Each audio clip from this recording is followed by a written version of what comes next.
China, tuluyan ng naghihirap. Mga tao nagkakagulo na at walang-wala ng makain. Minsang tinaguri ang economic miracle, ngayoy paurong ang takbo ng ekonomiya ng China. Ang dating mataas na sahod ngayon ay halos minimum wage na lang. Milyon-milyong graduates ang walang trabaho habang ang mga tindahan ay nagsasarahan na. Sa mga lungsod, nagkakagulo ang mga tao makahanap lamang ng trabaho. Nagugutom na ang mga tao, nagiging dahilan ng mataas na divorce rate at unti-unting nawawalan ng tiwala ang publiko sa gobyerno. Habang lumalalim ang krisis, dumarami ang anti-communist sentiments sa kalye at social media. Ito na ba ang simula ng pagbagsak ng isang higanting ekonomiya? Bakit tila bumabalik sa matinding kahirapan ang bansang minsang tinaguri ang factory of the world? Bakit sa halip na umunlad ay tila bumabagsak ang ekonomiya ng China nang ngayon tinatawag ng ilan bilang China's Great Depression? Yan ang ating aalamin.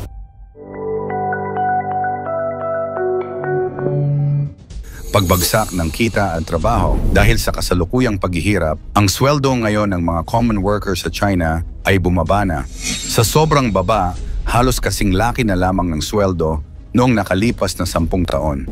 Dati-rati, karaniwang sahod sa mga lungsod ay nasa 4,000 hanggang 5,000 yuan kada buwan.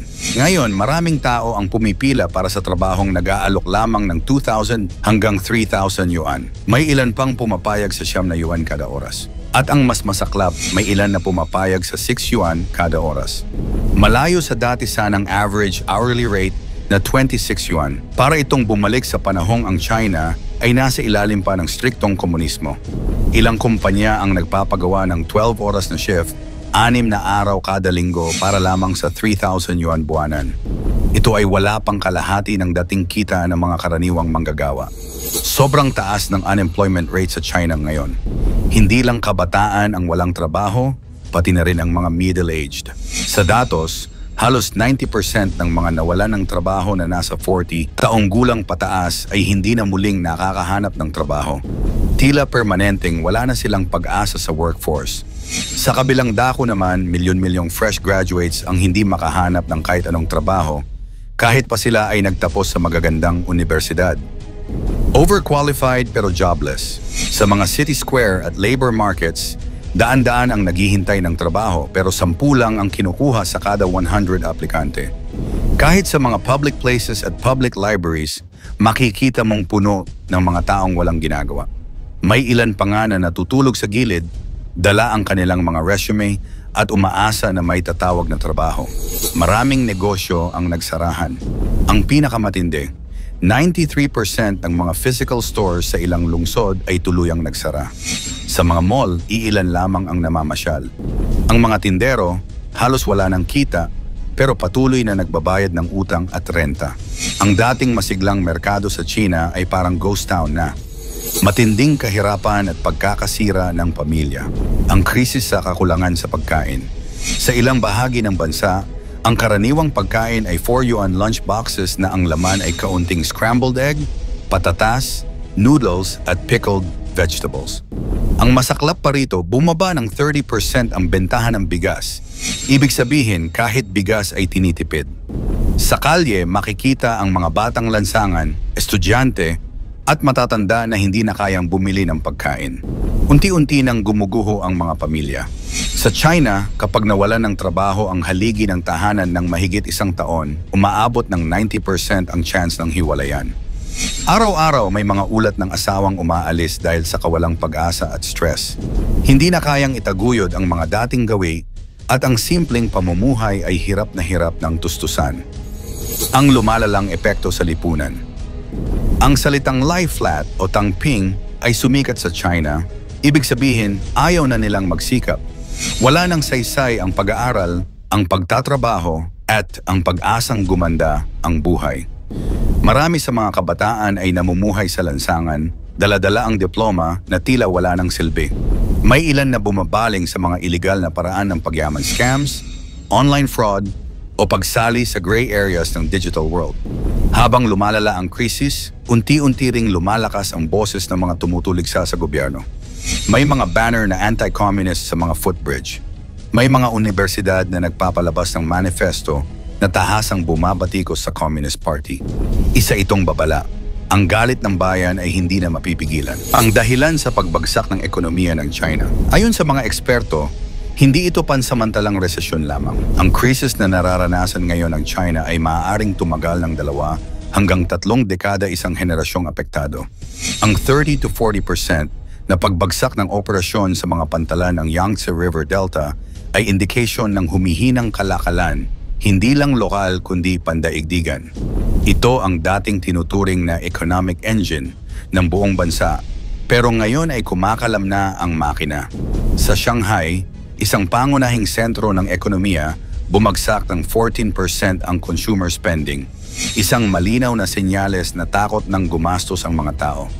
Kapag hindi gumagalaw ang pera, humihinto ang negosyo, natitigil ang produksyon, at lalong nawawala ng trabaho ang masa.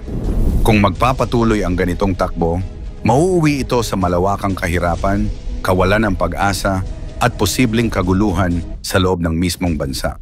Sa madaling salita, hindi lang ekonomiya ang bumabagsak kundi ang kinabukasan ng China mismo. Ang economic recession ay dahil rin sa trade war laban sa Amerika. Tumaas ng 10 to 15% ang presyo ng Chinese goods dahil sa bagong tariffs, kaya maraming negosyante ang tumigil sa pag-export dulot ng mga restrictions. Dati, ang China ang bumubuhos ng produkto sa buong mundo, pero ngayon ay hindi na makalaban sa presyo at kalidad. Sa loob mismo ng bansa, mas malalim ang problema. Kahit hindi lantarang inaamin, ang pagbagsak ng real estate sector ay yumanig sa kumpiyansa ng publiko, kaya't maraming Chinese ang tumigil sa pagbili ng bahay na dati simbolo ng tagumpay. Sa retail sector naman, binura ng online shopping ang traditional na negosyo, kaya't kaliwat kanan ang pagsasara ng mga pisikal na tindahan. At higit sa lahat, may matinding oversupply ng college graduates, mahigit 10 milyon kada taon, pero wala namang sapat na trabahong naghihintay sa kanila. Hindi naging epektibo ang tugon ng gobyerno. Sa halip na tanggapin ang krisis, sinasabi ng mga opisyal na ang sitwasyon ay tulad lamang sa 3 years of natural disasters noong 1959 to 1961, kung saan 40 milyong tao ang namatay sa gutom, pero ngayon tila sinasabi nilang mas malala pa noon, kaya dapat hindi mabahala ang mga tao. Gumagamit din sila ng no-kneeling propaganda, parang sinasabing dapat ipagmalaki ng mga tao ang sakripisyo kahit mahirap. Pero sa likod nito, palihim silang nakikipag-usap sa US, umaasang makalusot sa negosasyon. Sa panahon ng digital age, hindi na kayang kontrolin ang information. Marami ng Chino ang mulat, alam nilang may mali at handa na silang magsalita. Maging ang mga estudyante, profesor, at dating loyalista ng partido ay nagiging kritikal. Dumarami ang naglalakas loob magsabi, wala na tayong kinabukasan sa sistemang ito. Ang tinatawag ngayong China's Great Depression ay hindi lamang isang pang-ekonomiyang krisis. Isa itong malalim na sugat sa lipunan, sa pamilya, at sa pananampalataya ng tao sa kanilang kinabukasan. Hindi na ito simpleng recession. Ito ay malawakang pagbagsak ng dating pinakamabilis na umunlad na ekonomiya sa buong mundo. Ang dating imahe ng China bilang makapangyarihan, agresibo, at lumalaban sa US, ngayon unti-unting natutunaw sa gutom, utang at galit ng mamamayan. At para sa mundo, isa itong babala. Ang sistemang walang transparency, walang checks and balances, at walang tunay na malasakit sa tao anumang laki, maaaring bumagsak. Kaya sa likod na komunismo at malalaking propaganda ng gobyerno ng China, tila hindi na nagiging epektibo ang kanilang marahas na pamamahala. At mismong mga tao na nito ang naghihirap at nag-aangkin ng parusa. Sa iyong palagay, dapat lamang bang mangyari ang Great Depression sa China o dapat silang matulungan makaangat muli sa mundo? Ikomento mo naman ito sa ibaba. Huwag kalimutang i-like at i-share. Maraming salamat at God bless.